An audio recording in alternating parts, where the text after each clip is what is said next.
Meron tayo dyan marinate chicken guys. So, yun o, nakababad siya ng 12 hours.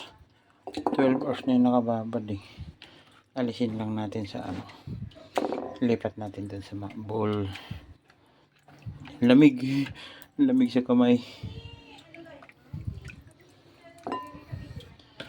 Shout out nga pala kay Joshua. Yan, nagpadala ko ng 1K. Pambili niya ng toga. Hindi na muna tayo mag mystery cash. Kasi kapos tayo sa budget. Magpiprito tayo ng manok.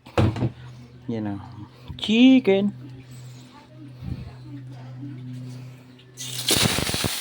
Ouch. Hala.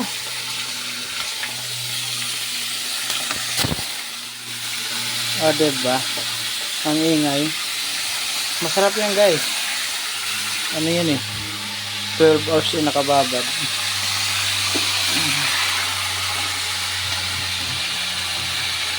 Masarap yan. Oh. Tapos takpan na lang natin. Para buong buo yung luto. Hindi kailangan ng ano. Ng fry talaga ng matindi. Medyo half cook lang, ayos na yun. Masarap kasi ano siya. Balikan ko kayo after 2 minutes.